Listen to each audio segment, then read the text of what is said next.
Estamos. Entonces, bueno chiquillos, bienvenidos a la clase. Hoy les voy a hacer la primera clase de todo lo que es minerales.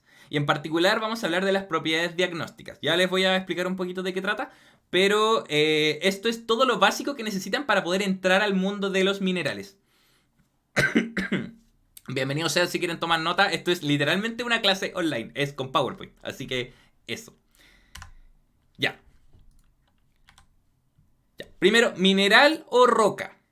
Muchas veces, en particular cuando estoy hablando con personas por Instagram, por ejemplo, o estoy estoy contestando comentarios en redes sociales, normalmente me preguntan, normalmente usan mineral o roca como sinónimos. Y eso es un error fundamental. No es que sea terrible, pero es un error fundamental porque significa que tenemos una confusión en el concepto del cual estamos hablando. Entonces, les quiero primero definir la gran diferencia que hay entre mineral o roca. Bueno, mineral lo vamos a definir enseguida porque para que algo sea un mineral tiene que tener 5 características particulares. Las vamos a definir al tiro. Y una roca es un conjunto de un montón de cosas naturales, en particular minerales, fósiles, fragmentos de otras rocas, vidrio volcánico, ceniza y todas las cuestiones que puedan acumularse en algún ambiente geológico. Básicamente puede ser considerada una roca. Roca es un conjunto de minerales en pocas palabras. Claro, es como lo más sencillo, pero además puede tener otras cosas. Por ejemplo, ya esto es un spoiler de la clase, pero el carbón mineral es una roca, no es un mineral. Se le dice carbón mineral porque proviene de procesos geológicos, pero no es un mineral. Eso como spoiler. Así que vamos a hablar de eso. Ya. Esto, probablemente todos hayan visto algo de este estilo. Es un granitoide, que es una... Se le puede decir granitoide o granito, que es una roca ígnea intrusiva. Esto ya hablando en español, es una roca que se produce cuando un magma se enfría a gran profundidad, lo cual hace que los minerales cristalicen de forma bastante grande y nos permita ver, nos los permite ver a simple vista. Chris, muy bienvenido, muchas gracias por seguir. Ya. Entonces, ¿por qué pongo esto? Porque un granitoide es una de las rocas más sencillas que podemos tener para analizar. Voy a llegar a eso enseguida. Bueno, y seguro esta la han visto. Los granitos y los granitoides son típicos para hacer mesones de cocina de las casas bien cuicas. La otra vez que fui al cine tenían un mesón de ahí donde están los lavamanos en el baño hecho de una roca ígnea. Tenía unos cristales de este porte, eran gigantes. Tuve que hacer una actividad donde tuvimos que recorrer en la calle Huérfanos acá en Santiago, viendo las fachadas de todos los bancos y los edificios antiguos y todos están hechos de alguna roca producto de algún magma y tienen cristales muy grandes. Entonces, es como una subárea de la geología porque no es como definida, que se llama geología urbana, que es como de turismo. Entonces, si algún día van a dar vuelta a lugares donde hayan hartos edificios patrimoniales, échale un vistazo. Oye, en el Starbucks sale, por ejemplo, una matriz calentada como citrino. Eh, ¿En qué página me puedes dar?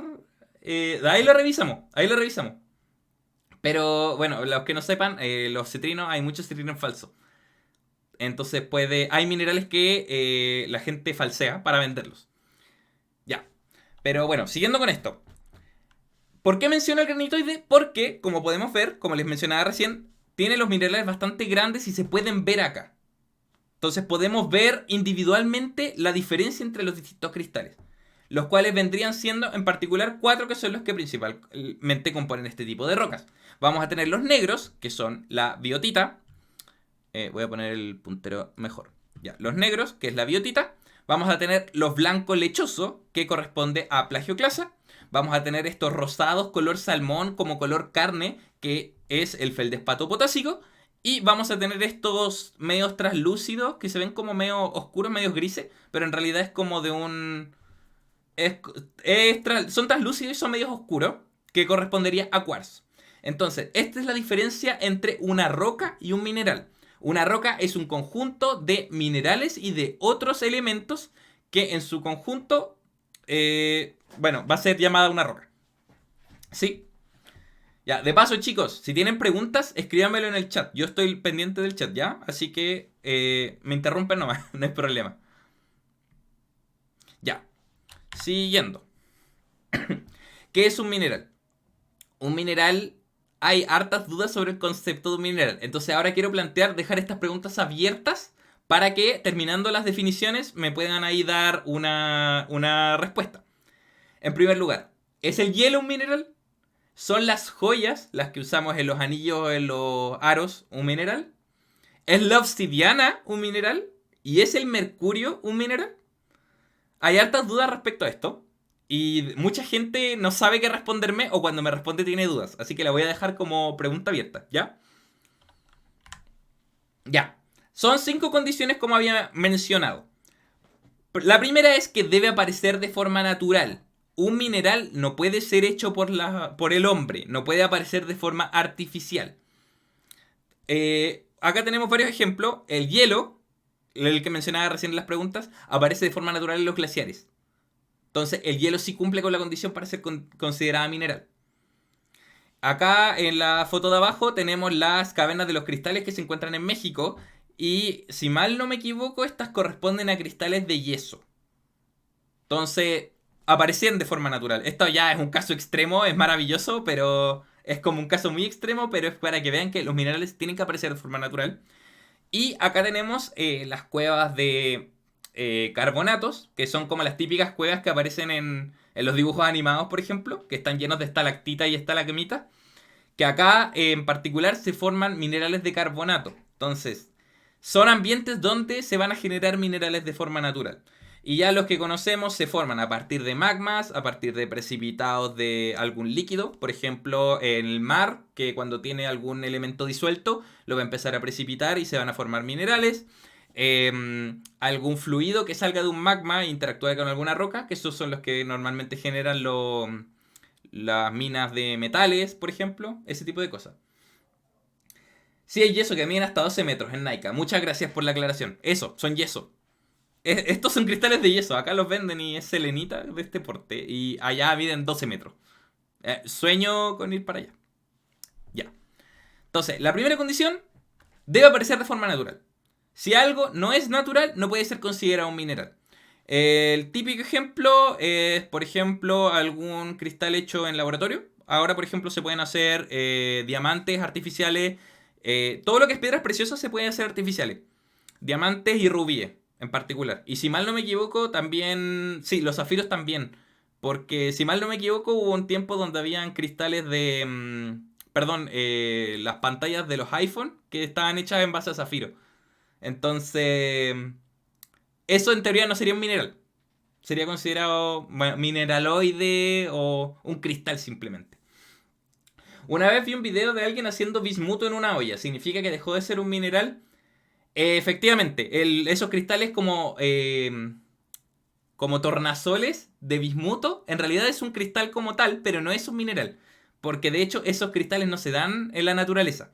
Los cristales el mineral de bismuto, no me acuerdo cómo se llama, pero es horrible. Es como una masa gris muy fea.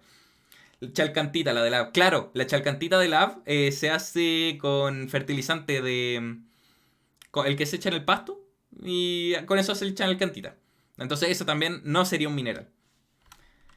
Ya, pero eso, hay muchos cristales de laboratorio. En particular cuando tienes tiendas o cosas de artesanía que venden minerales como ornamentales, normalmente traen hartos que son de lava.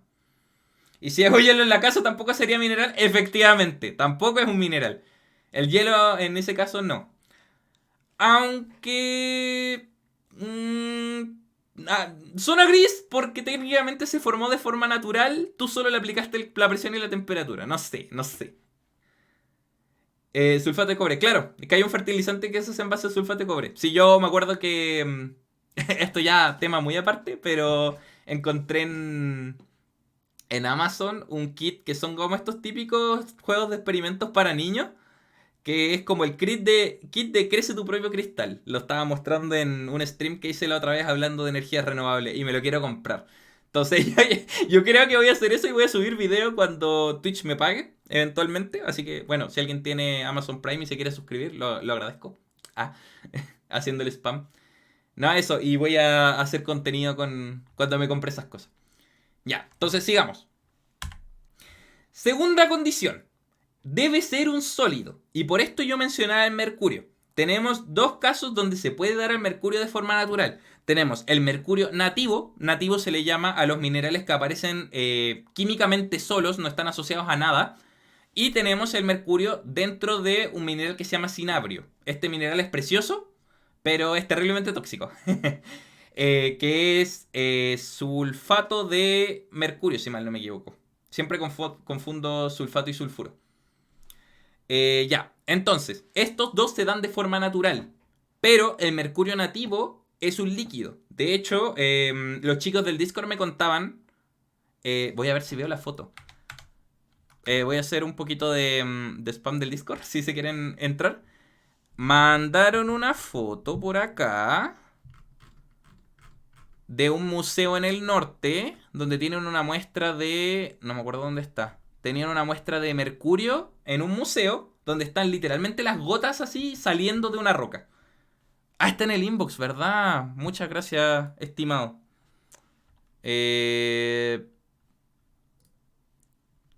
Oh, no lo encuentro. En el inbox no está. Estoy seguro que estaba por acá. Ahí está. Ahí está, ahí está. Mercurio nativo. Está dada vuelta la foto, perdón. Vamos a guardarla y la vamos a abrir.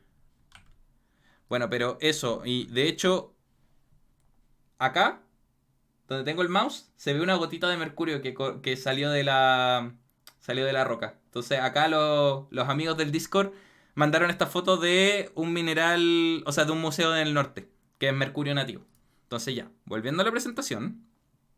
Ay, spoiler. Ay, maldita sea, se me desconfiguró. Lo siento, parezco profe viejo. Ya, ahora sí. Ya, entonces, volviendo a la presentación. Un mineral tiene que estar en estado sólido. En particular, tiene que tener una red cristalina. Voy a llegar a eso enseguida. Pero el mercurio se puede dar de estas dos formas, pero la forma líquida no es considerada un mineral como tal. Tú puedes entrar a una mina de mercurio y puedes ver las gotas corriendo por ahí. Y eso, claro, no está en estado sólido. Eso sería simplemente un... no sé qué podría ser considerado, así como un... un líquido natural. Como el petróleo, por ejemplo. En este caso no estaríamos hablando de un mineral. Pero en el caso del cinabrio, que igual es un mineral de mercurio, en ese caso sí sería. En el Museo Mineralógico de Copiapó, muchas gracias. Eso mismo. Así que si van a Copiapó, pasen a verlo. Eso, a mí me gusta mucho el mercurio, pero lo tocas y te da una... te intoxica el sistema nervioso, así que tengan cuidado. Ya. Tercera condición. Tiene que ser de una composición inorgánica. Por inorgánica me refiero a que no puede estar asociado directamente con depósitos de algún ser vivo. Esto es parte de la definición y yo creo que también tiene que ver porque un mineral no necesariamente se va a dar acá en la Tierra. Y en la Tierra es el único planeta que conocemos que tiene seres vivos. Entonces, para que sea considerado mineral, también lo podemos tomar o expandir un poco la definición y ver lo que se dé de forma natural en el espacio o que se dé de forma natural en otro planeta. ¿Sí? Pero eso, tiene que ser de composición inorgánica. Y si se acuerdan de biología del colegio, la química orgánica se basa en seis, perdón, moléculas, perdón, en seis elementos para componerla en su totalidad, que sería el carbono, el hidrógeno, el oxígeno, el nitrógeno, el azufre y el potasio. No, perdón, el fósforo. El potasio no hay que ver. El fósforo. Entonces, no puede tener componentes orgánicos. Y acá pongo dos contraejemplos. En primer lugar tenemos el carbón mineral. Que el carbón mineral, no sé si saben, son depósitos de material orgánico que eventualmente se comprimió y sufrió un proceso natural que se llama diagénesis, que es cuando todo el material particulado que hay en el suelo, por ejemplo en la base de las plantas, se empieza a comprimir y empieza a convertirse en roca. Entonces, el carbón en sí es considerado una roca porque contiene material orgánico, pero no es un mineral. Por otro lado, también tenemos las radiolaritas. Esta foto que tengo a mano derecha es una roca que se compone de todas estas bolitas que se ven acá, que son esqueletos de microorganismos que habitan en el mar, que están compuestos de sílice, que es el mismo componente que forma el cuarzo. Entonces, cuando estos seres mueren, los esqueletos normalmente caen y se pueden formar rocas, se les dice rocas cuarcíferas, pero en realidad son rocas de sílice en el fondo marino. Y esto tendría una roca compuesta de sílice que sería exactamente igual a un cuarzo, pero está formado por derivación biológica. Entonces tampoco sería considerado un mineral, sino que es una roca. Son sutilezas, pero hay que mencionarlas. Ya. Eso sí, puede estar asociado a procesos orgánicos. No debe estar compuesto de seres orgánicos, pero puede estar asociados. El ejemplo que quiero dar acá, lo hablé en uno de mis videos hace poco, por si alguien me sigue, que son los carbonatos. En particular puse la calcita acá. Que la calcita es un tipo comercial, claro. La calcita es un carbonato que los organismos marinos fijan y adhieren al suelo. Entonces, agarran todos los carbonatos que están disueltos en el agua y por procesos biológicos hacen que precipite. El material en sí es inorgánico, pero para que se adhiera al fondo marino en forma de mineral, tiene que pasar por medio de un organismo. Entonces, puede estar asociado a procesos orgánicos, pero no tiene que estar compuesto de restos orgánicos. Es una sutileza, pero es parte de la definición. Sí, un momento, voy a tomar agüita. Cosa que nunca hago. Ya. Ya. Cuarto punto. Tiene que tener una composición química definida. Por composición química definida, tiene que ser que una especie mineral... Ah. Muchas gracias por suscribirte, Pipe. Muchas gracias. El bailecito de la Zoom. Muchas gracias. Todo mi amor para vos.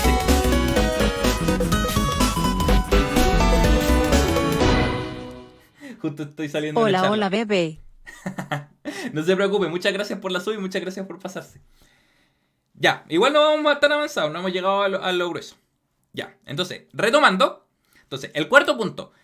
Un mineral tiene que tener una composición química definida. Cada vez que definimos una especie mineral y cada vez que nos las encontremos en la naturaleza, si le hacemos un análisis químico y es el mismo mineral, vamos a poder notar que están compuestos de lo mismo. Tomando un ejemplo muy básico, tenemos la pirita, que está compuesto de hierro y azufre, Fe y S, la fluorito, que está hecho de calcio y flúor, y la anatasa, que es un óxido de titanio, que está hecho de oxígeno y titanio. Acá sí hay un pero. ¿En qué diapo voy? No sé. De ahí voy a subirlo al Discord. Voy a subirlo al Discord si quieren ver la presentación entera. Ya. Hay una sutileza también. Puede ser variable en un rango acotado. Tiene que tener una composición definida, pero en un rango acotado. Como en la sexta o séptima, pero he avanzado poco. Sí, es que trato de explicar lo más posible. Lo siento por ir tan lentito. Ya. ¿A qué me refiero con en un rango acotado? No sé si alguna vez han buscado... Muchas gracias, lagartija, por el beat. Hay prueba después, claro. Hoy los iba a hacer un Kahoot y se me olvidó. Rayos. Fallé. Ya. Entonces, ¿a qué me refiero con un rango acotado? Si alguna vez han buscado algún mineral, podrán notar que en algunas especies minerales, cuando sale el nombre, como en el caso de estas que mostré acá, suelen tener algunos elementos en un paréntesis. Esto normalmente se refiere a los cationes, es decir, a los metales que tienen ion positivo dentro de la estructura cristalina. Eso, ¿a qué me refiero entonces? ¿Qué se refiere que sea variable? Que estos elementos que están en el paréntesis pueden reemplazarse entre sí porque tienen características químicas parecidas. Por ejemplo, el sodio y el calcio son minerales que están cercanos en la tabla periódica, entonces tienen una carga parecida cuando están en ambientes geológicos, entonces puede entrar uno en reemplazo del otro dentro de este mineral, del mineral de plagioclasa. Entonces, cuando hablamos de plagioclasa, podemos tener que el sodio y el calcio se pueden reemplazar entre sí, pero solo esos dos elementos, de la misma forma que el silicio y el aluminio, también solo se pueden reemplazar entre sí estos dos. Entonces, voy a tener una fórmula general que no necesariamente me va a representar exacto el mineral que estoy viendo, pero me lo va a acotar de forma bastante grande. Me lo va a dejar en un rango composicional bastante acotado. El olivino también. En este caso tenemos dos tipos de olivino, la fosterita y la fayalita, que son las que tienen hierro y las que tienen magnesio. Las dije al revés, pero... La fosterita es de magnesio, si mal no me equivoco, y la fayalita de hierro. Si mal no me equivoco, si lo dije al revés me corrigen, por favor. Entonces, esas variedades del olivino. Buena Barbie, bienvenida, muchas gracias por pasarte. Entonces, esas variedades del olivino se pueden representar como olivino en general con una variación entre el hierro y el magnesio. Entonces, lo que vamos a tener va a ser composición química definida, pero con un pequeño rango variable. Acá entramos ya a explicar lo que es una solución sólida, pero no me voy a meter en detalles porque tendría que meter termodinámica y es una lata. Pero espero que se haya entendido. Amaro, bienvenido a la cámara magmática, muchas gracias por pasarse.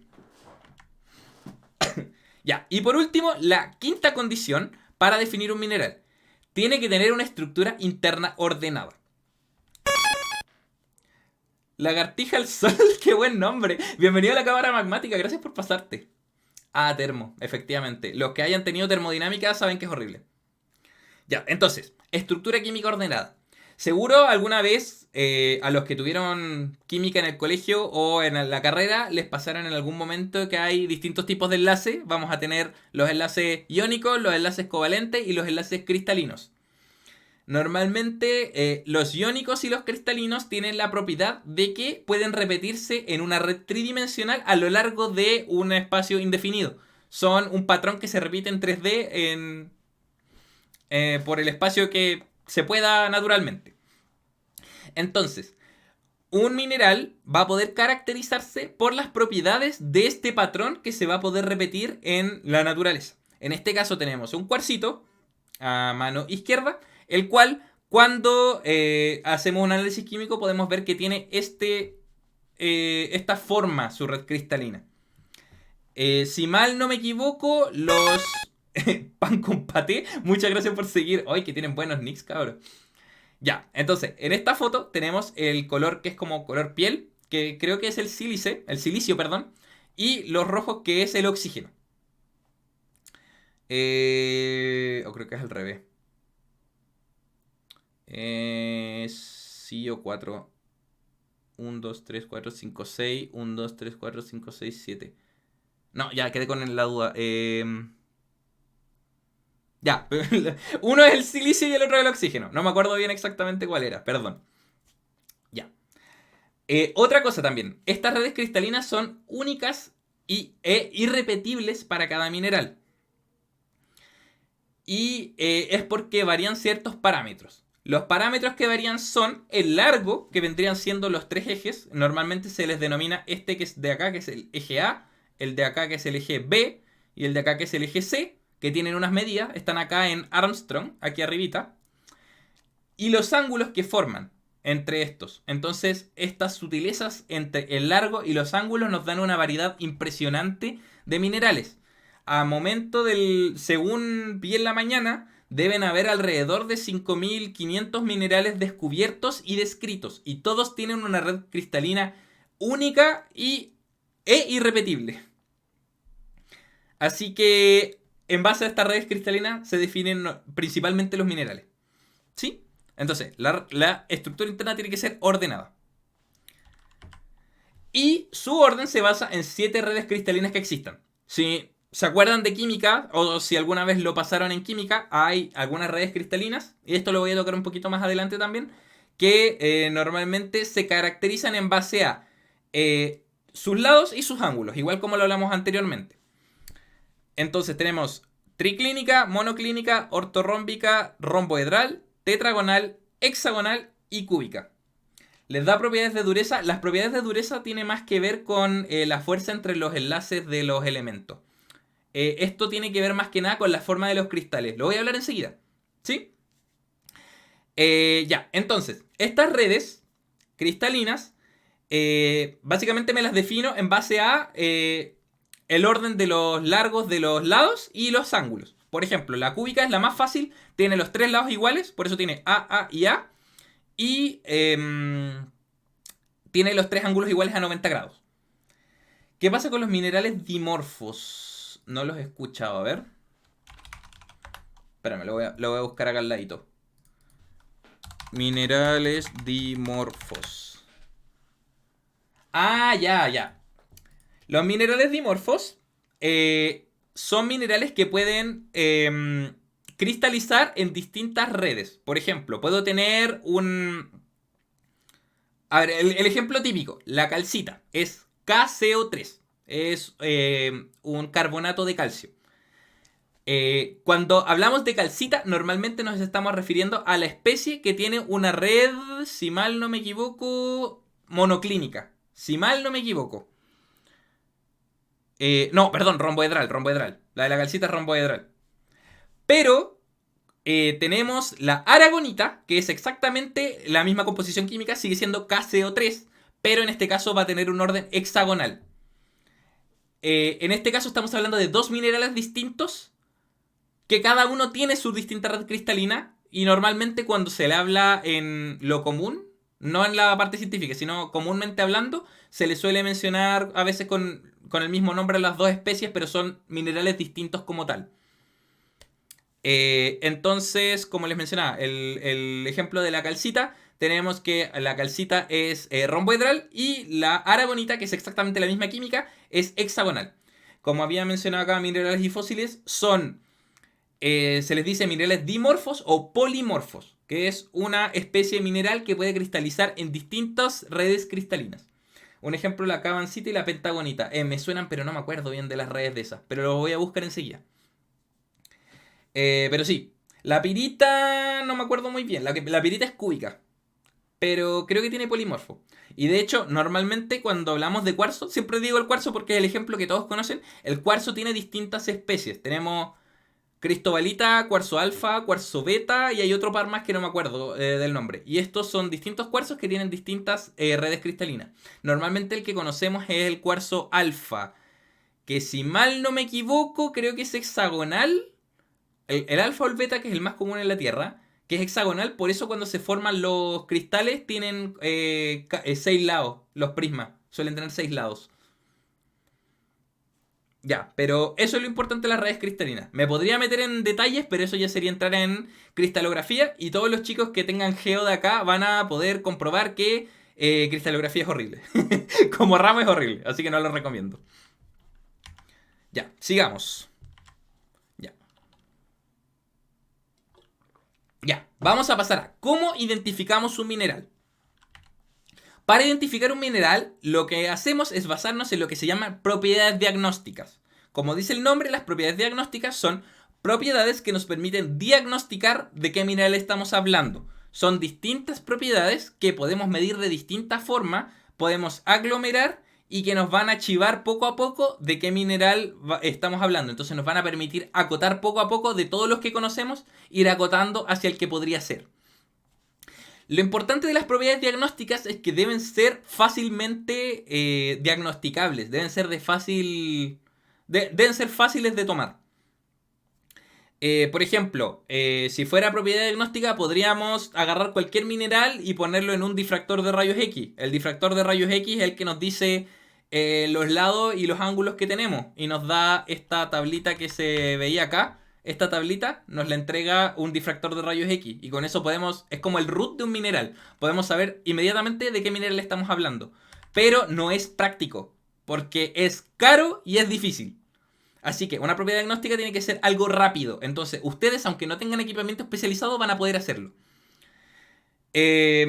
Además, lo importante de poder tomarlo fácil es que se puede hacer en terreno. Porque yo, por lo menos como geólogo, o alguna persona que le interese todo lo que son los minerales y que vaya a buscar y quiere saber de qué se está tratando, algo que encuentre en un cerro, tiene que ser posible verlo allá en el mismo cerro que es.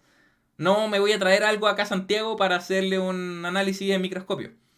Entonces, las propiedades diagnósticas son pruebas de mano que podemos hacer con la mano. Y las pruebas de laboratorio son complementarias. No necesariamente los reemplazan, sino que nos aportan más información todavía. ¿Sí? Y eso, las herramientas que normalmente vamos a ocupar son la lupa, con distintos aumentos dependiendo cuán piti sea uno, el ácido clorhídrico y el rallador geológico.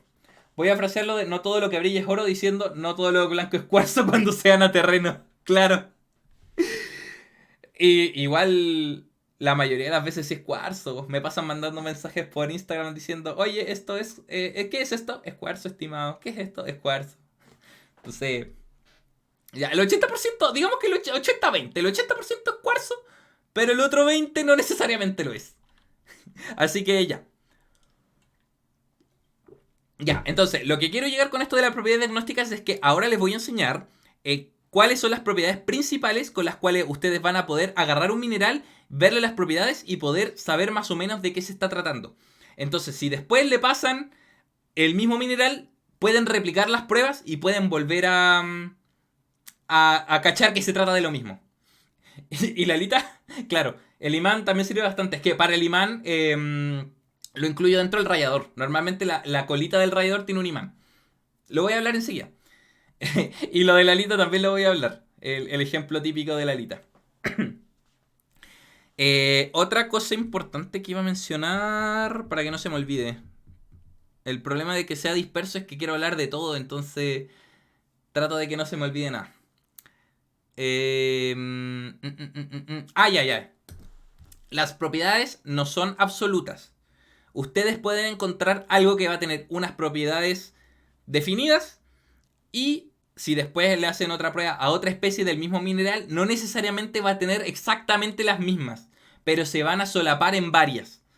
Por ejemplo, el cuarzo se dice que tiene alta dureza, pero si encontramos un cuarzo que tiene cristales muy pequeños, no necesariamente va a tener esa dureza porque puede estar disgregado, puede estar metamorfizado, puede estar alterado por el paso de agua, puede tener, como la naturaleza es caótica, puede tener hartos factores que afecten sus propiedades. Pero la mayoría de las propiedades suelen solaparse, entonces, por ejemplo, si tomamos 10 propiedades, nos van a solapar 7. Y con eso ya podemos tener una idea bastante buena de qué mineral estamos tratando. ¿Sí? Eso, para que vean, estas propiedades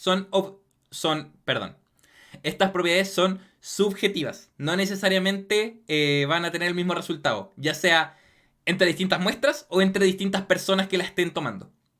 Ya, ahora sí sigo. Ya, la primera propiedad es el hábito o forma cristalina. Es la más fácil de ver.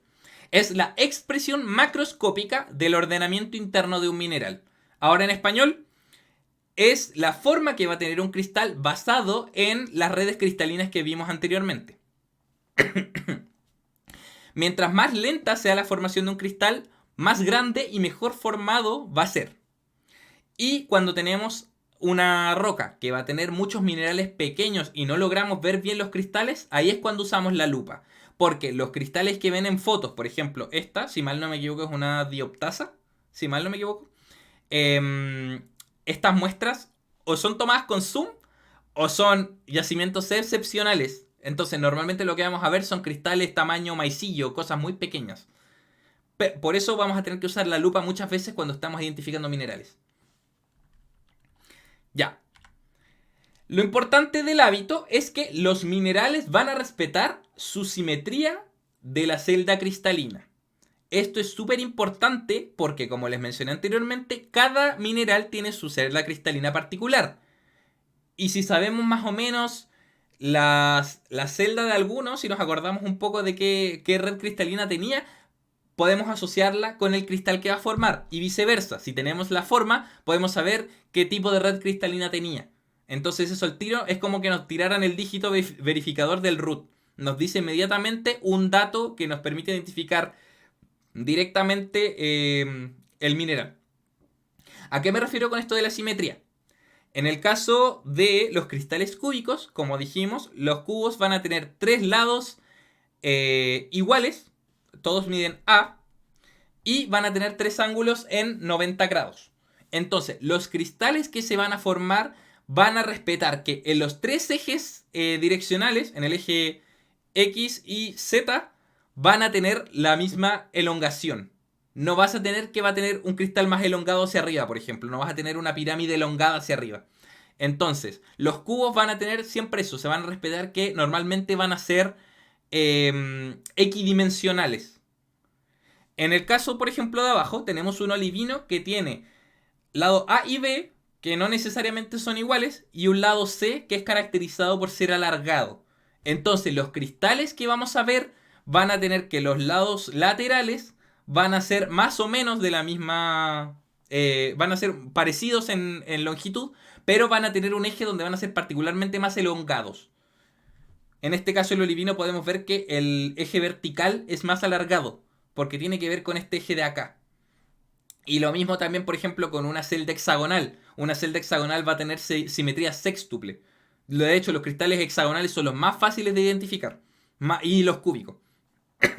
Entonces, no necesariamente los cristales van a tener la misma forma. O sea, las celdas cúbicas no me van a formar solamente cubos. Pero me van a formar formas geométricas, cuerpos geométricos que me van a respetar estas simetrías. Entonces, eso nos chiva inmediatamente de qué estamos hablando. Entonces, si nos ponen un cristal cúbico, podemos decir inmediatamente que podría ser, a ver, minerales cúbicos que me acuerdo: pirita, fluorita, alita, galena, creo. Y ahí tengo 4 que son los más comunes. Entonces, eso es importante. Puedes acotar. Lo importante de estas propiedades es ir acotando de a poquito. ¿Sí? Entonces ya, como anexo, este es el sistema cúbico y este es el sistema ortorrómbico. Ya. Los hábitos más comunes que podemos encontrar. Los hábitos tienen nombre, no es como que digan es bonito. Entonces, los hábitos tienen distintos nombres. Pirita y calcopirita son cúbicos. La calco no me acuerdo. Pirita sí. Espérame, voy a buscarlo en el celu aprovechando que lo tengo ahora al lado. Calcopirita. La calco es tetragonal. La calco es tetragonal. Pero normalmente no se muestra su cristal. Para poder ver en la simetría vas a tener que tener un cristal bien formado.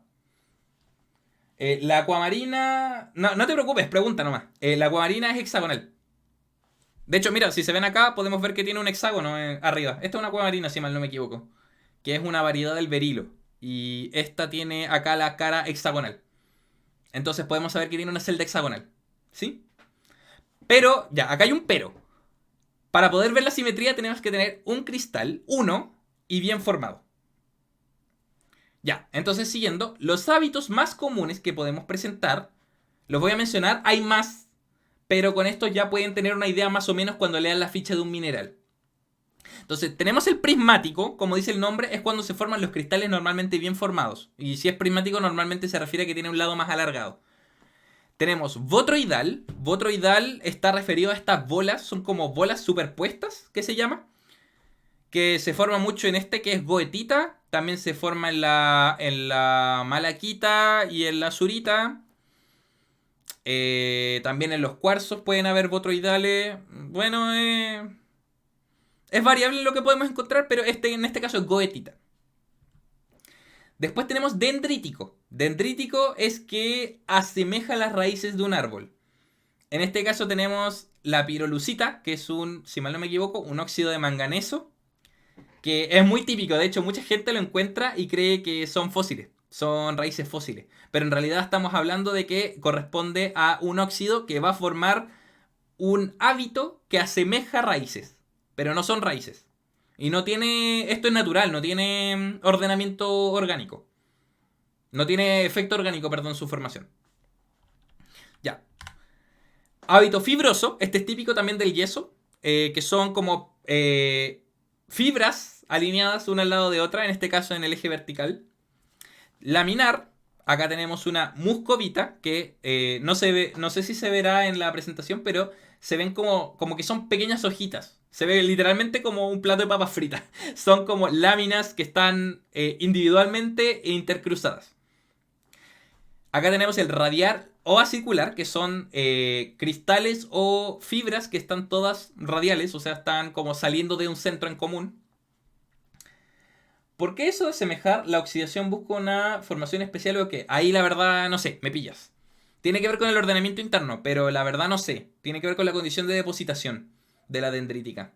Creo que tiene que ver con que como son óxidos muchas veces pueden estar asociados al paso de fluidos. Pero ahí la verdad te estaría chamullando, no sé en detalle por qué.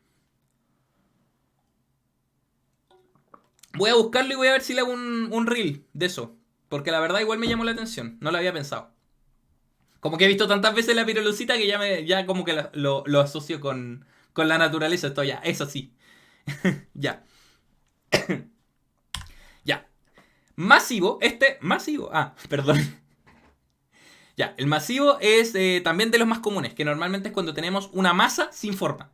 Esto es lo más típico que van a ver naturalmente, que es cuando algo se forma de forma muy rápida y normalmente son aglomerados de distintos cristales.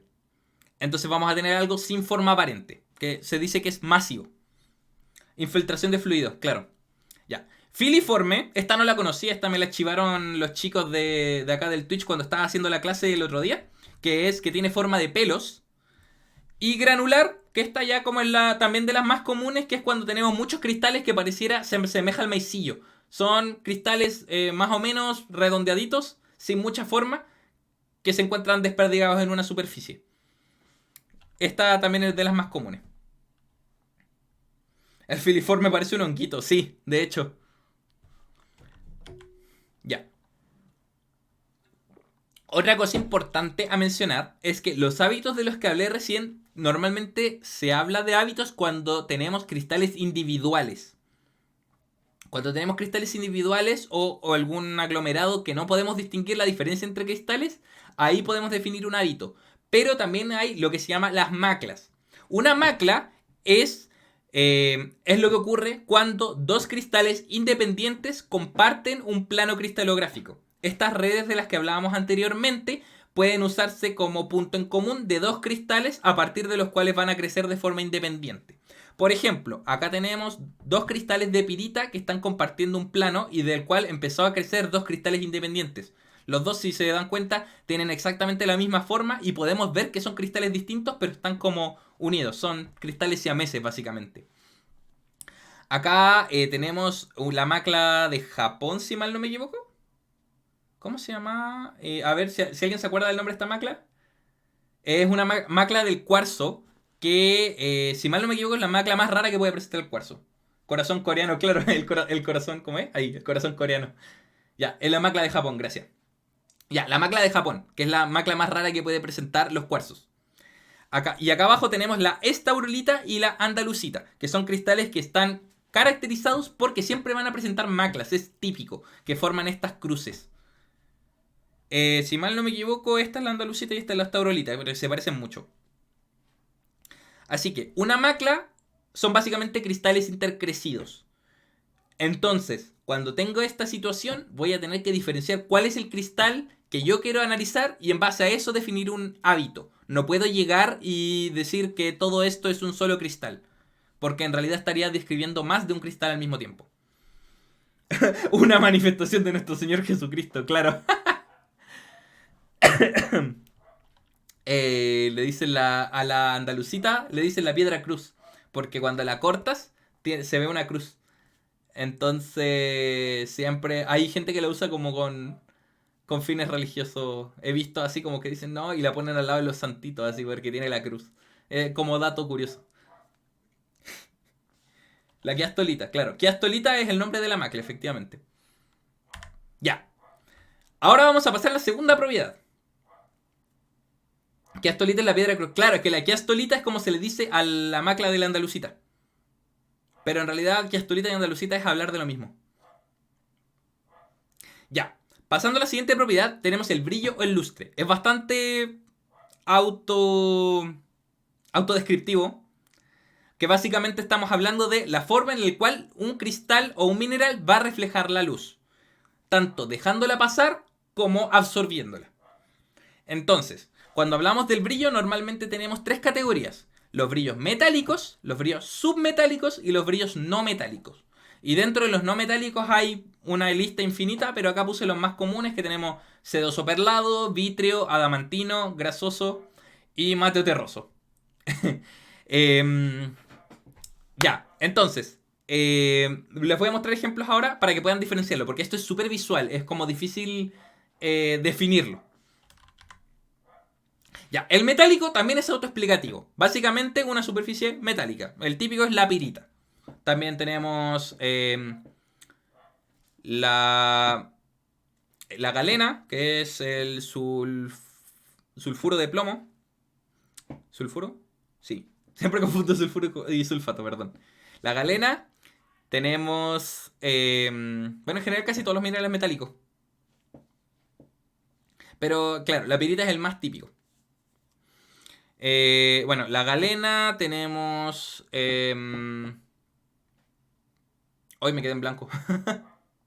Bueno, normalmente eso. Los minerales metálicos son los que van a presentar este tipo de brillo. Después tenemos el brillo submetálico, que es como un poco como el brillo que tiene el grafito en las minas de los lápices. La calcopirita, efectivamente, ese es metálico, gracias. Ya, el brillo submetálico es como el brillo que presentan las minas de los lápices, que van a tener una reflexión de luz, pero no es total, no es tan brillante como lo verías en algo metálico. Se puede ver acá, por ejemplo, acá tenemos la hematita botroidal, que vamos a tener que refleja la luz, pero igual es como opaca dentro de cierto rango. Y si mal no me equivoco, es... No me acuerdo que era creo que es grafito. No me acuerdo de qué era la foto que busqué. Pero creo que es grafito, que también tiene así como absorción de luz, pero no tan buena. Después tenemos el brillo perlado. Perlado es, seguro si alguna vez han visto una perla lo van a poder identificar, pero tiene como un brillo como bien blanco, normalmente está asociado con minerales claros. Y es como un brillo muy suave, como que difunde mucho la luz. En este caso tenemos muscovita, que es muy típico de la muscovita el brillo perlado. También se le dice sedoso. El brillo vitrio, que es el más buscado para hacer joyería, que es el brillo básicamente que asemeja a un vidrio, donde la luz atraviesa el cristal de forma casi completa. Entonces como que es muy bonito. El brillo adamantino. Voy a mostrar un video, porque el brillo adamantino y el vitrio no se distinguen mucho. Pero la diferencia del brillo vitrio es como una ventana. Deja pasar la luz y a lo más tiene alguna coloración. Pero el brillo adamantino tiene destellos porque refleja mucho la luz. Como dice el nombre, tiene que ver con los diamantes porque es el mismo efecto de un diamante, que cuando lo haces mover como que titila. En este caso tenemos una atacamita, que la atacamita también es característica del brillo adamantino.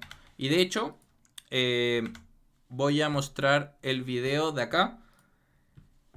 Que con este video lo mostré en clase. Es de Facebook, de una tienda de minerales, pero lo mostré en clase porque se nota mucho. Entonces podemos ver que lo está moviendo y titila. Es una atacamita.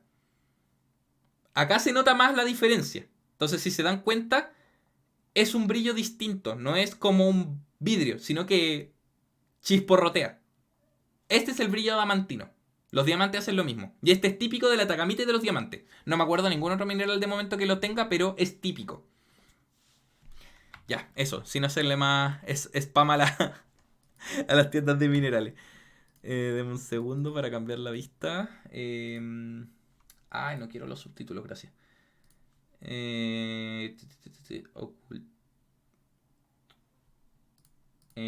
Perdón. Ahí sí, ya. Entonces, bueno, ese era el brillo adamantino. El brillo nacarado es lo mismo que el perlado, efectivamente. De hecho, cuando se habla de nácar, muchas veces la palabra en sí tiene asociación con las perlas. Entonces, cuando alguien dice nácar, normalmente está asociado directamente con las perlas. Así que es en realidad el mismo. Bueno, ahí si buscan brillo o lustre, les van a aparecer una lista infinita. Y normalmente tienen ejemplos. Entonces, ahí pueden sacar la ejemplo. Después tenemos también el brillo grasoso, que como dice el nombre, es como parecido al vitrio, pero no deja pasar bien la luz. Es como que estuviera pasando a través de una resina. Entonces se le dice que es grasoso. Es como el brillo que presentan los ámbares, por ejemplo. Y el brillo terroso, que como dice el nombre es bastante opaco, no brilla tanto, es más mate. Se le dice también mate al terroso. Atacamita porque viene de Atacama, efectivamente. Hay hartos minerales que están basados en... Esto ya es un inciso, pero hay hartos minerales que están basados en sectores de Chile. Conozco la copiapita y la coquimbita también. Yo tengo una coquimbita que me compré en una tienda el año pasado. Ahí la voy a mostrar después.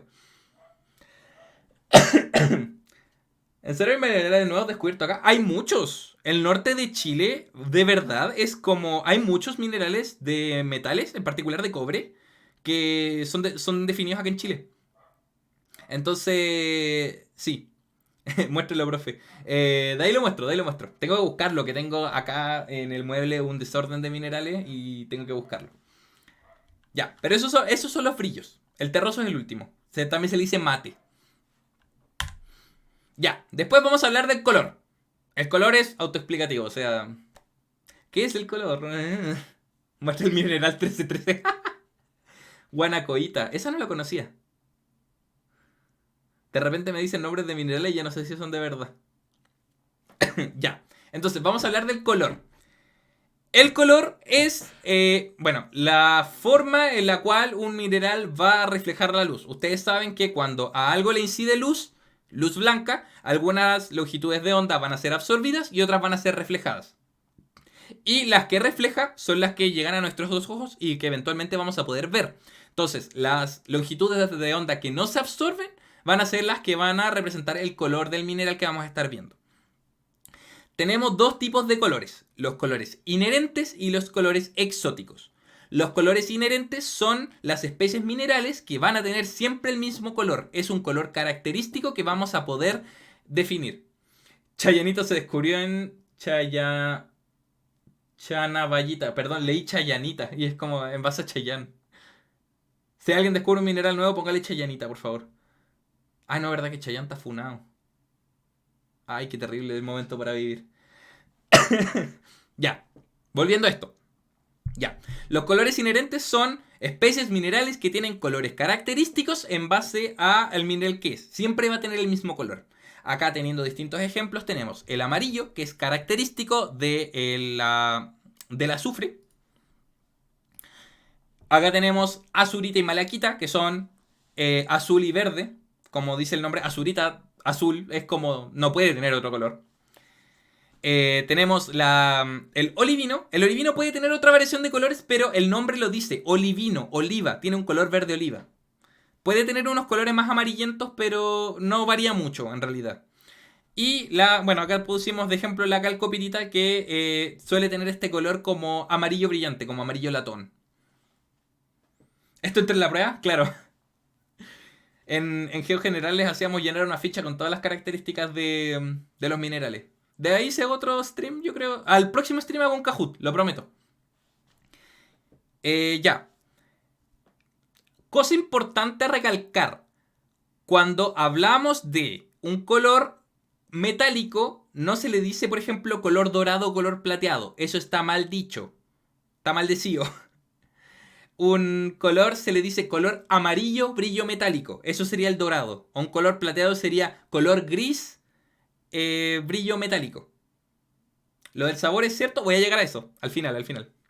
La chonguita no era un profe de la UCN. Sí, sí lo vi. Vi la noticia. Qué bacán que pongan un mineral en tu honor. Es como mi sueño. La naranjita. Ah. Sí, se lo pusieron para que dejara de huear el chong a un amigo. Ah, ¿verdad? ¿Por qué? Que era como para que dejara de sacar paper del tema. No, pero vi la noticia, vi la noticia. Ya, entonces, ese es el color inherente. Por otro lado tenemos el color exótico. El color exótico se produce cuando un mismo mineral puede adquirir distintos colores dependiendo de su química. Muchas veces los minerales van a tener distintas impurezas o distintas fallas en su estructura cristalina que van a afectar la forma en la cual va a absorber o reflejar la luz. Y eso va a hacer que nos den distintos colores al ojo. Un ejemplo típico es el cuarzo. Esto no es cuarzo por si acaso lo que se ve en pantalla. Pero el ejemplo más típico es el cuarzo. Que podemos tener el cuarzo transparente, el cuarzo blanco, el cuarzo rosa, el cuarzo negro, el cuarzo morado, el cuarzo amarillo, etc. En este caso, lo que estamos viendo en pantalla es un mineral que se llama corindón. El corindón en realidad es como el nombre real de los rubíes de los zafiros. Y dependiendo de las impurezas que va a tener, va a poder tener colores anaranjados, colores rojos, colores azules y color, en este caso es negro, pero yo diría que es un azul muy oscuro. Los elementos que le otorgan color a estos tipos de minerales se llaman elementos cromóforos. Normalmente vienen del nombre cromo, porque el cromo es el más típico. el cromo es el que le da el color rojo al rubí. Entonces, en este caso, el rubí y el zafiro es el mismo mineral que tienen distintas impurezas, por lo cual van a tener distintos colores, pero son el mismo mineral. En el caso del rubí tiene cromo y en el caso del zafiro tiene vanadio, hierro, titanio y otras cosas. Entonces, la variedad roja del corindón es el rubí y todas las otras son zafiros. Por eso hay más variedad de zafiros en realidad. Ya, eso sería el color exótico. Otro mineral que tiene color exótico también es el diamante. Hay diamantes amarillos, diamantes verdes, diamantes negros, etc. Efectivamente, lo mismo pasa con los cuarzos.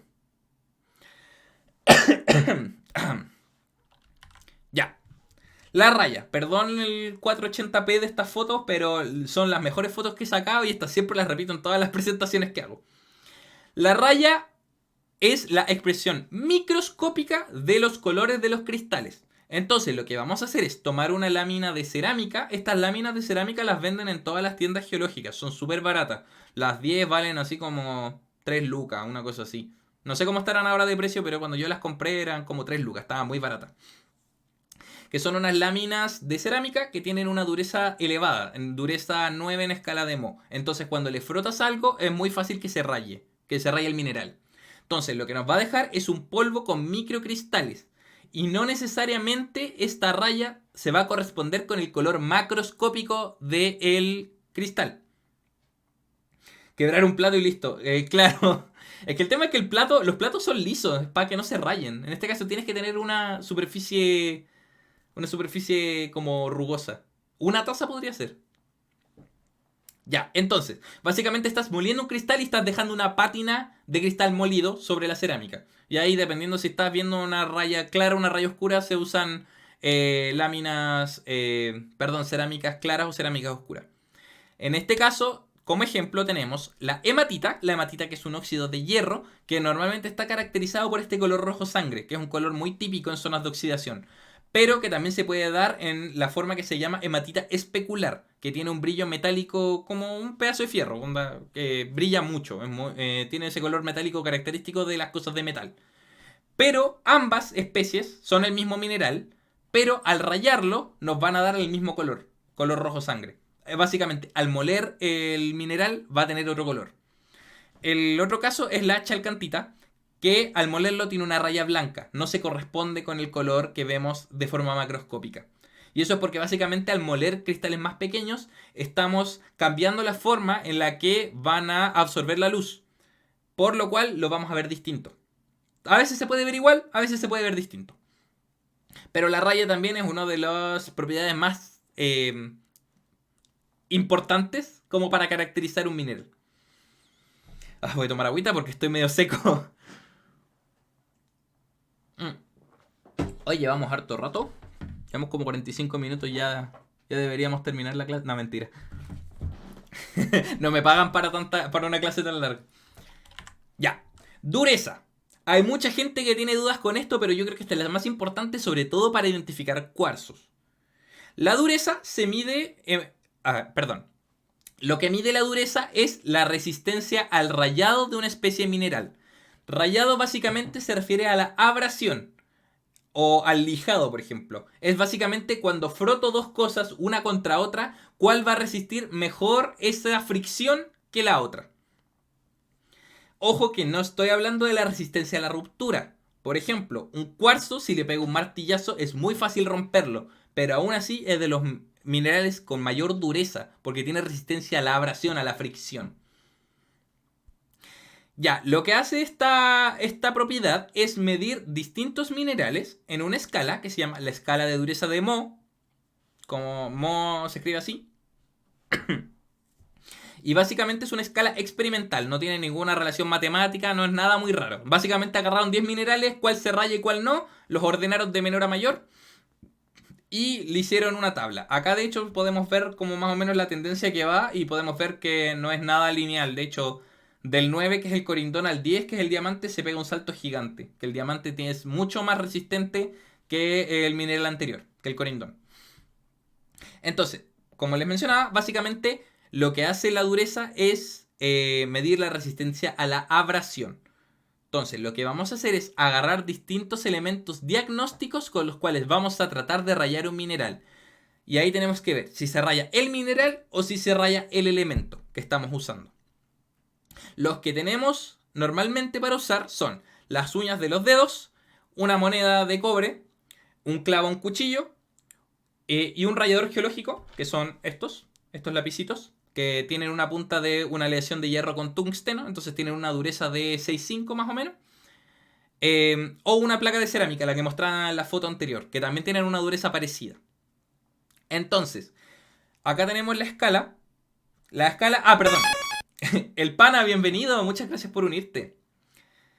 Ya, entonces, hablando de minerales, la escala está definida en base a 10 minerales. Tenemos el talco, el yeso, la calcita, la fluorita, el apatito, la ortosa, el cuarzo, el topacio, el corindón y el diamante. Esos son los 10 minerales que tomamos como referencia para definir esta escala. Y en base a esta escala, tomamos los implementos. Los implementos aparecen en este lado de acá, no sé si se alcanzan a ver, pero vamos a tener que la uña de la mano va a tener una dureza de 2,5, una moneda de cobre va a tener dureza 3,5, un clavo va a tener dureza 4,5, un cuchillo va a tener dureza como 5, un vidrio de ventana, por ejemplo, va a tener una dureza 5,5 y una placa de cerámica o un rallador geológico, estos de acá, van a tener una dureza de 6,5. Entonces, todos los implementos van a rayar lo que tenga dureza menor a ellos. Calmado. Postura y tomar agua. Para que no me digan que hago caso. Siempre he tenido una duda. ¿Cómo es la forma correcta de utilizar un rallador de dureza 7? Me explico con saber... ¿Cómo saber si es dureza 2, 6 o 5 en el rallador? Ya. Lo que se hace es... Tomamos todos estos implementos. En teoría uno debería andar con todo esto así como en el diario. No solo con el rallador geológico. Y empezar a acotar. Entonces, yo voy a tener, por ejemplo... demos, por ejemplo, que tengo un apatito. Un apatito de dureza 5. Entonces, parto con la uña del dedo. La uña del dedo no va a rayar el mineral, sino que se me va a rayar mi uña. Entonces voy a decir, ya, tengo un 2,5 como dureza inferior. O sea, es sobre 2,5.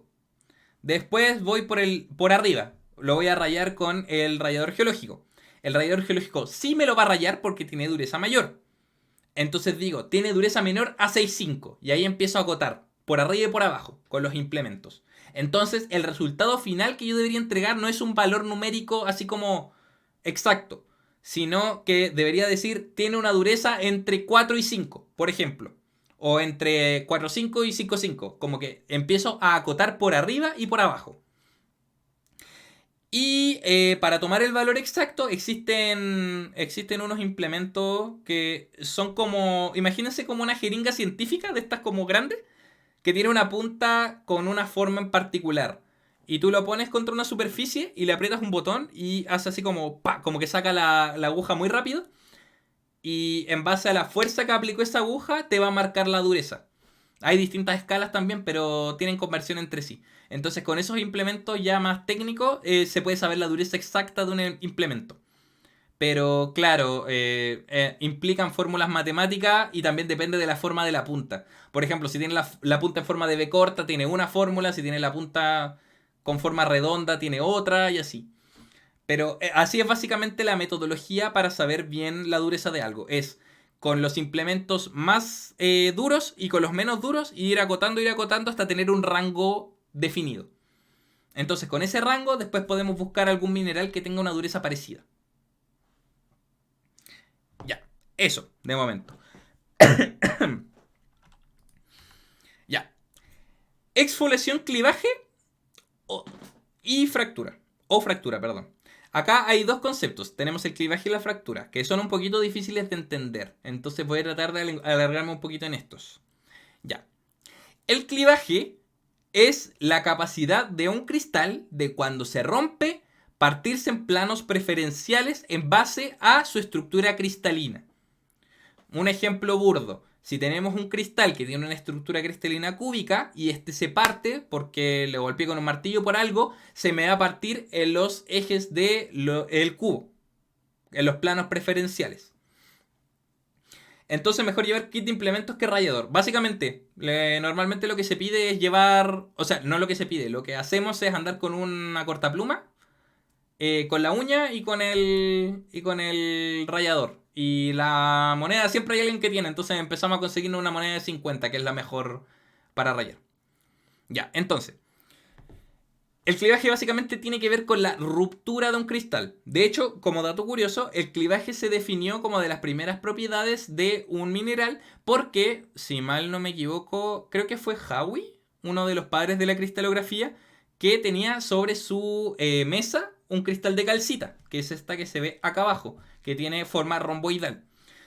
Y tenía un cristal alargado. Y lo que pasó es que se le cayó de la mesa y se le partió contra el suelo. Y cuando la fue a recoger, se dio cuenta que los pedazos de los que se había partido tenían exactamente la misma forma. Y eso es porque tiene planos preferenciales de ruptura. Y acá quiero hacer el inciso de que los planos de ruptura tienen que ver con dónde se rompe. No necesariamente los planos que va a tener un cristal íntegro. Por ejemplo, el cuarzo no tiene caras preferenciales de ruptura, sino que el cuarzo se va a romper de otra forma, que lo voy a mencionar enseguida, pero puede tener caras planas cristalinas. Entonces, estas caras cristalinas no son indicadores de clivaje, son indicadores del cristal nomás. Así que, normalmente lo que se hace es buscar un cristal que hayamos visto que está roto o tratar de romper uno. Y con eso podemos ver cómo se va a partir. El clivaje se va a definir principalmente en base a los planos que se va a formar y el ángulo entre ellos. Entonces tenemos, por ejemplo, un plano en 180, dos planos a 90, que serían como así. Dos planos a distintos a 90, que sería como así o así, por ejemplo. Tres planos a 90, que ya sería como un cubo, así con tres caras. Tres planos distintos de 90 y cuatro planos. Bueno, esta foto de cuatro planos es difícil de definir, pero cuando tenéis una bipirámide es como cuatro planos. Eso, forma concoidea, a eso voy a llegar, ya. Clivaje entonces es cuando al romperse un mineral va a seguir un plano preferencial. Y son planos bien marcados, como por ejemplo el ejemplo que les daba de la calcita. Esta está rota, está partida, y se partió con esa forma tan perfecta. Y es porque es natural que se rompan así. Pero no todos los cristales se van a romper conforme. ¿Y qué pasa cuando tenemos un cristal que no se rompe siguiendo ningún plano? Tenemos lo que se llama una fractura. Bueno, los ejemplos que había dado. Tenemos tres planos no a 90, que es el de la calcita, que en este caso tenemos la típica que se llama clivaje romboidal, que es la forma que forman estos cristales. Tenemos la biotita, que va a formar un plano, en este caso se dice que es a 180 porque es uno solamente. Y en este caso que tenemos, esta es la ortoclasa, que tenemos dos planos, el que está así, el de frente, y el que está en el costado. El de arriba no sigue ningún plano, si se pueden dar cuenta. Entonces tenemos dos planos con 90 grados entre sí. Y esto además nos chiva un poco los ángulos entre los ejes cristalográficos. Entonces es como también que nos diera un dígito del root del mineral. Ya, entonces, ¿qué pasa si no sigue ningún plano cristalográfico? Vamos a tener lo que se llama fractura. Una fractura es una rotura que no sigue ningún plano cristalográfico, de cualquier tipo. En particular, la más clásica es la que se parece a las botellas de vidrio. Seguro alguna vez a alguien se le ha caído algún vidrio y se da cuenta que tiene una ruptura extraña. Normalmente es la que se forman en la base de las botellas de vino, por ejemplo. O de pisco. Alguien en algún carrete. Que es como la que se ve acá y como es la que se ve acá. Este tipo de ruptura particular, la que es tipo botella de vidrio, es la que se llama fractura concoidea. O concoidal también se llama. Que es típica del cuarzo y de la obsidiana. La obsidiana no es un mineral, es un vidrio porque no tiene estructura interna ordenada, pero también tiene este tipo de ruptura. Así que si tienen algún mineral que no se rompe siguiendo nada, se le dice que tiene una fractura. Y ojo, normalmente los minerales tienen o fractura o clivaje. No van a tener los dos. No vamos a tener el mismo mineral que se va a romper de forma irregular y de forma regular al mismo tiempo. Normalmente no vamos a tener las dos. No hablo en absoluto porque la naturaleza de repente me odia y se saca contra ejemplos muy puntuales, pero en el 90% de los casos no vamos a encontrar ambas en un mismo mineral. Ya, eso. Peso específico, ya estamos llegando al final de las propiedades. Peso específico es básicamente lo mismo de la densidad. La densidad básicamente nos dice cuánto material, cuánta masa hay metida en un mismo espacio. Entonces, si tenemos la misma cantidad, el mismo volumen de dos minerales y hay uno que tiene elementos más pesados, nos va a pesar mucho más. El peso específico es un sinónimo como geológico que se le dio a la densidad, que es una forma de tomarlo en terreno. Que básicamente tomamos un volumen equivalente de agua de la muestra que estemos comparando. Por ejemplo, no sé, yo tengo una botella con agua y veo que queda más o menos una misma cantidad de agua que una piedra que tengo acá y empiezo a ver cuál es más pesada. Normalmente, cuando las rocas, los minerales son más pesados que un volumen equivalente de agua, se dice que tiene una alta densidad. Entonces está asociado muchas veces a elementos metálicos. Los ejemplos que pongo acá, la molibdenita, que tiene molibdeno, tiene un peso específico de 4. O sea, pesa 4 veces más que el mismo volumen de agua. Entonces tú cuando la tomas, la encuentras extremadamente pesada. La molibdenita es muy pesada. Y la galena tiene plomo. Entonces pesa casi 7.5 veces más, casi 8 veces más que el volumen equivalente de agua. Entonces, si tenemos un cristal muy grande de galena, vamos a tener que es muy pesado. La galena es muy pesada. Y por otro lado, tenemos minerales que van a pesar menos. El ejemplo más clásico es el hielo. El hielo va a tener una densidad un poquito menor a la del agua. Y eso va a darle la propiedad tan característica que hace que el hielo flote sobre el agua. Que es algo que en la naturaleza no pasa. En ningún lado, excepto el hielo, hay compuestos químicos cuya variante sólida flote sobre la líquida. Normalmente es al revés. La sólida suele hundirse porque es más densa. Pero el hielo tiene una densidad menor porque la estructura cristalina es más abierta. Así que eso es el peso específico. Básicamente comparar el peso de un mineral con un volumen equivalente de agua y ver si es más pesado o más liviano. Ya, sabor. Ah, ya. Sabor. Y sí le pasamos la lengua a cosas. Ya. Hay algunos minerales que tienen sabores característicos y podemos identificarlos, también darles una propiedad pasándoles la lengua. Normalmente todos los que hemos tenido geología nos podemos dar cuenta de esto porque hemos tenido alguna vez que chupar alita, que es la roca de sal, que probablemente le hayan chupado 10 generaciones antes que nosotros y tiene como baba fósil encima. Entonces, eso, sí, le pasamos la lengua a cosas. ¿El ámbar qué cosa? ¿Tiene sabor? ¿O es pesado? Que el ámbar no es mineral, porque es orgánico. Ya. Entonces, todos van a decir, ay, qué raro pasarle la lengua a una roca, pero si lo vemos de forma objetiva, todos lo hacemos. La sal es una roca, es un mineral, perdón. Y hay rocas de sal también. Entonces, todos alguna vez hemos chupado una piedra, básicamente.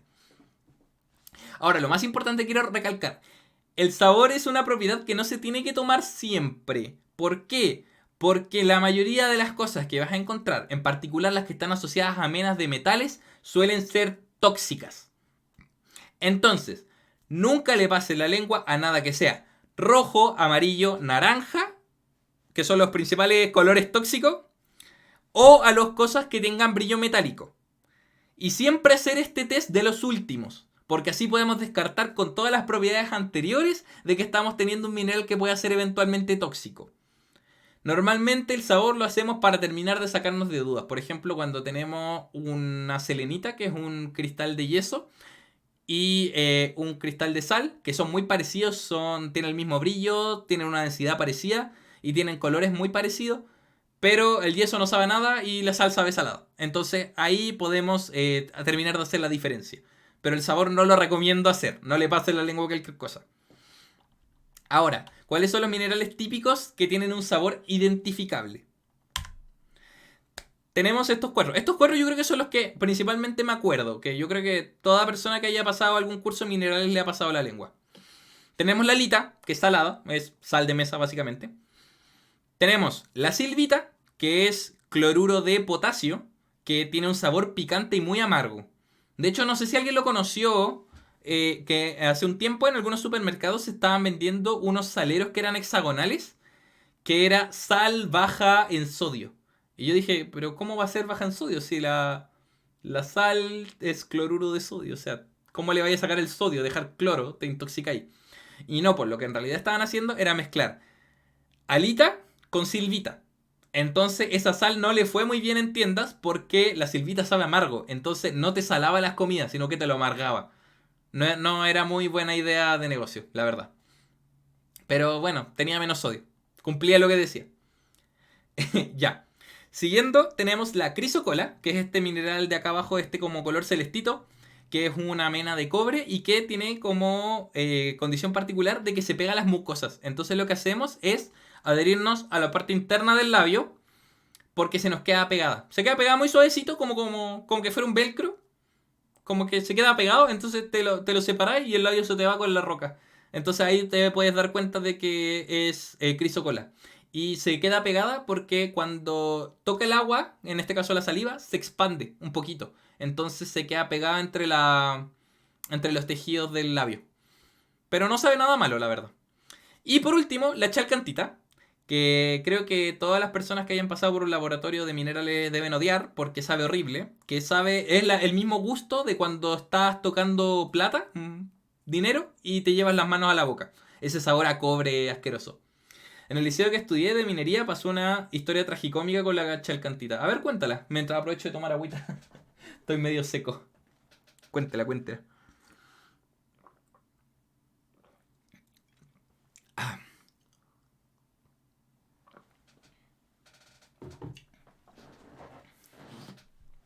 Ya, pero esas de momento son los minerales típicos de sabores, básicamente.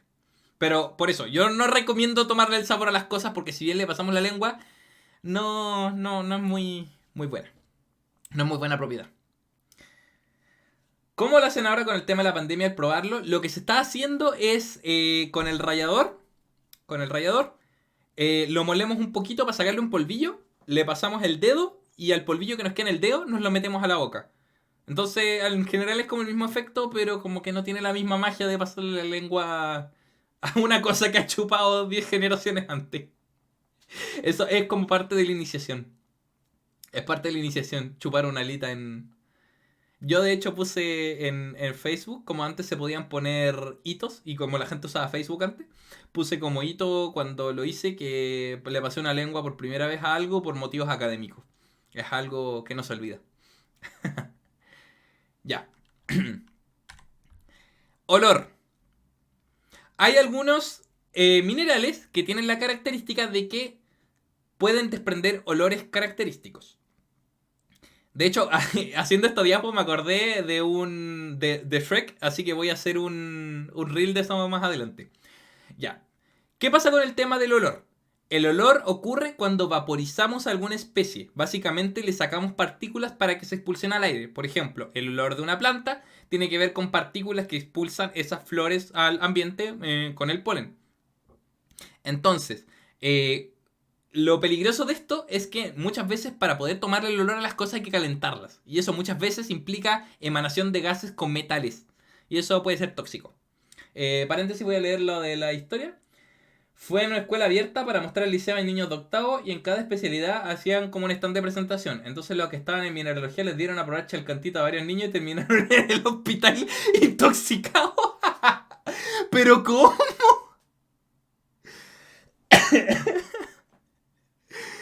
O sea, una chica me preguntó la otra vez por Instagram que me dijo, pero ¿cómo le pasan la lengua al sulfato de cobre si es tóxico? Yo lo uso no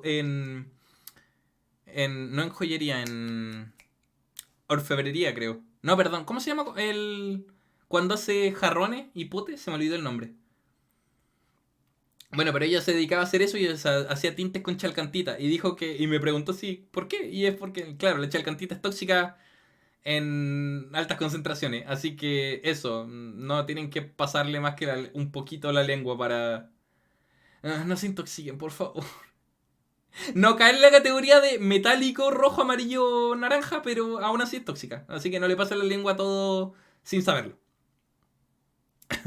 Yo tengo que oler cosas por fines académicos. ¿Cómo qué, por ejemplo? No me imagino en tu carrera oliendo cosas, Ingrid. Ya. Eh, elaborando un poco en el olor. La arsenopirita y el azufre nativo tienen distintos olores, normalmente cuando se vaporizan. Entonces, la arsenopirita tiene olor a ajo. Me pareció muy extraño porque esto nunca lo he sentido, porque la arsenopirita es pirita con arsénico y no me voy a poner a oler arsénico, pero dicen que huele a ajo. Y el azufre nativo, cuando lo calientas, tiene olor a huevo podrido. Ese es muy característico del azufre. De hecho, haciendo el del azufre en particular, me acordé del meme de Shrek de huele a azufre. Y voy a hacerlo como reel después. Lo iba a hacer hoy, pero no alcanzaba. Pero eso, efectivamente, el azufre huele a huevo podrido cuando se calienta. Entonces, si tienes una zona con azufre depositado y estás cerca de un volcán, por ejemplo, y se calienta el suelo. Buena Gambito, muchas gracias por seguir.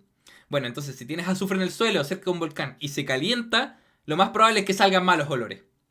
Así que Shrek tenía razón, podía ser el azufre. Ya, entonces eso, y recalco, algunos vapores son tóxicos, no calienten minerales y se pongan a olerlos para ver si sale algo. Ya. Y si mal no me equivoco es la última, el magnetismo. No, penúltima. Magnetismo es característico de minerales principalmente que contienen hierro, que se da cuando los átomos ionizados dentro de un mineral no se contrarrestan sus campos magnéticos de forma óptima, por lo cual la muestra grande va a quedar con un magnetismo total, va a presentar magnetismo. Entonces, tú después con esta cosita, con este rallador, tú puedes acercarlo y con el imán que tiene en la parte de atrás le puedes sentir magnetismo. Por ejemplo, acá tengo una magnetita, espero que se vea porque tiene un magnetismo súper débil. Y si le acerco el imán, a ver, ahí está. No lo estoy acercando, se está pegando solo. A ver si de lado se ve. Ahí. Y se acerca. Entonces hay minerales que quedan con magnetismo. El de la magnetita es particular porque la magnetita se basa en dos iones distintos de hierro. El hierro más 2 y el hierro más 3. Y como tenemos más 2 y más 3, lo que hace normalmente, imaginen el magnetismo como una flecha. Apunta hacia el norte magnético. Entonces vamos a tener que los átomos se van a poner hacia arriba y hacia abajo para ir anulando su campo magnético. Como uno va a apuntar para arriba y el otro va a apuntar para abajo, en total da magnetismo 0. Pero como uno tiene más 3 y el otro es más 2, no se van a anular totalmente. Entonces toda la roca va a quedar con un magnetismo total. Y después con este imán podemos sentir si tiene efectivamente magnetita. Como dato curioso, me contaban que la magnetita no es mena de hierro. Tiene mucho hierro, pero no es mena de hierro porque separarlo de el hierro de los óxidos es muy difícil. Entonces, lo que se hace normalmente es recurrir a otros minerales que son más fáciles y más baratos. Pero, durante la Segunda Guerra Mundial, como estaban tan escasos de hierro, empezaron a explotar la magnetita porque necesitaban fabricar municiones para las armas y además fabricar armamento militar, tanques y toda la cosa. Entonces la magnetita, como era tan abundante, empezó a usarse también como mena de hierro en ese momento, porque el hierro estaba tan caro que era rentable extraerlo. Eso ya como dato curioso. Y bueno, y en otro lado tengo la pirrotina. La pirrotina también presenta magnetismo. La pirita también puede presentar, y creo que la calco también. Normalmente son los minerales que tienen algún tipo de átomo de hierro en su interior. Pero la magnetita por el nombre es la más común. Ya, ese es el magnetismo. Efervescencia. Ya, la efervescencia también es otra característica típica, que es una característica neta de los carbonatos, que cuando entran en contacto con ácidos van a reaccionar y su ion carbonato, el CO3, va a volverse CO2 y va a salir como burbujitas al ambiente. El mismo dióxido de carbono que respiramos y el que sale, por ejemplo, cuando abrimos las botellas de bebida. Entonces se va a presentar como una especie de burbujeo. Normalmente lo que usamos es usar ácido clorhídrico, que es el mismo ácido que se usa para limpiar. De hecho, lo venden en las tiendas de ferretería con el nombre de ácido muriático. Es el mismo. Entonces lo que se hace normalmente es ponerlo en estas botellitas que no se disuelven con el ácido y se diluye al 10%. Se usa un ácido muy diluido para que al momento de tomar la efervescencia de algo no dañe, por ejemplo, mucosas como olfato o las manos, por ejemplo. La gente más vieja dice que la galena la usaban para buscar señales de radio. Oh, no lo conocía. Voy a buscar eso porque estaba para hacer un reel. está para hacer un reel. Y sí, ando sacando ideas de videos de todo porque de repente me quedo sin ideas. Ya, entonces, el ácido se usa muy diluido por lo mismo, porque básicamente puede dañarte si lo usas muy concentrado. El ácido de limpieza, de hecho, es muy concentrado y te puede irritar ojos y nariz. Entonces, si estás, por ejemplo, viendo algo, vas a tener que tomarlo y moverlo un poco si no efervesce. Entonces vas a tener que seguir tocándolo y te puede irritar las manos. De hecho, como algo que pasó mucho en los laboratorios de GeoGeneral, es que tanto mi generación como las generaciones que venían, las primeras cosas que hacían eran echarles ácido. Entonces, después de echarles ácido y ver que algo no efervescía, tenían que verlo con la lupa. Entonces, tenían que acercárselo al ojo para poder verlo con la lupa y se les terminaban irritando las mucosas de la nariz y terminaban con la nariz y con los ojos llorando. Y eso era porque normalmente se le echa ácido al final. Y también les pasó con la prueba del sabor, que le echaron ácido y después le tuvieron que pasar la lengua. No lo recomiendo, pero no es tóxico en bajas concentraciones. Pero no lo hagan, por favor. No quiero que nadie se intoxique acá y que me eche la culpa. Como la gente que trata de lavar pitita con cloro en TikTok. No hagan eso. Ya, y les voy a mostrar un video de cómo se ve, porque en realidad se nota. Esto es de YouTube, debería verse. Dejen subirle la calidad porque para variar me lo ponen en 480. Ya, ahora que enfoque. Mira, ahí se ve que tienen las burbujitas. Que en el líquido que le vamos a echar se van a empezar a liberar CO2. Entonces se va a ver una efervescencia igual que, por ejemplo, cuando hacemos un antiácido. Algo de ese estilo. O cuando se abre una bebida. Y esto es muy común en los carbonatos. Como carbonatos tenemos la calcita, la aragonita, la malaquita, la azurita, la rodocrosita, entre otros. Dato anexo, la rodocrosita es un mineral que es color rosado, como dice el nombre, rodocrosita, suena como rosita, entonces es un mineral rosado. Y es un carbonato. Y es muy común en Argentina. Y de hecho, la Casa Rosada, que es el Palacio de Gobierno de Argentina, se llama Casa Rosada porque está hecha de rodocrosita. Así que pueden ir ustedes y ponerse a disolver la Casa Rosada con ácido clorhídrico. como dato interesante.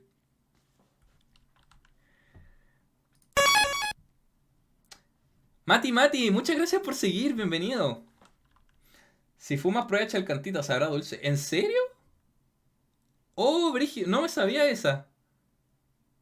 Qué interesante, interesante. Pero no voy a. No fumo yo, entonces no voy a probar chalcantita. Le voy a decir a una amiga que lo haga. Ah, puse el video de nuevo, perdón. Ya. Ya. Y por último, esta sí es la última, la fluorescencia y la fosforescencia. Esta es la más típica de que se muestra en los museos, porque normalmente requiere una luz negra. Entonces, la fluorescencia y la fosforescencia es una propiedad de que cuando irradias con radiación electromagnética, como la luz, algún mineral, los elementos que componen este mineral van a absorber las ondas de luz y las ondas electromagnéticas. No le digo luz a todo porque algunas son infrarrojas o UV y esas están fuera del espectro visible, entonces no todas son luz. Ya, entonces van a absorber algunas ondas y las van a liberar después de que apagamos la fuente de luz, ya sea de forma rápida, ya sea algunos segundos, o de forma lenta. Cuando esto ocurre de forma lenta, se le dice que es fosforescencia. Por eso normalmente a las cositas fosforescentes tienen ese brillo más tenue. Y las cosas fluorescentes, como los chalecos reflectantes que tenemos en los autos, por ejemplo, liberan la luz de forma muy rápida y de forma muy intensa. Entonces dan un brillo de vuelta bastante fuerte. Esos son los dos tipos de evolución de radiación que tienen estos materiales. Esto se basa en algunos elementos, por ejemplo, tenemos el bromo, el cromo, el manganeso, el molibdeno, el plomo, el titanio y el wolframio. Y no se da en todos los minerales que tengan estas composiciones necesariamente, pero se van a dar en varios. Y lo que normalmente se hace es usar una luz negra o una luz UV, que es lo mismo, para irradiar estos minerales con ondas electromagnéticas de alta energía, cosa de que cuando la apaguemos y estemos en oscuridad podamos ver que nos lo reflejen. Entonces, en la primera foto tenemos el mismo mineral en ambas. Vamos a tener una fluorita fluorescente, no sé si les suena. Una fluorita que fluorece. Bueno, en este caso sería fosforescencia, mejor dicho, pero los términos están medio mezclados. que da un brillo azulado cuando se le irradia con luz UV. Y acá abajo tenemos una calcita y lo que va a tener va a tener este brillo azulado. Lo rojo no me acuerdo qué es. Salía en la descripción de la foto, pero no lo encontré.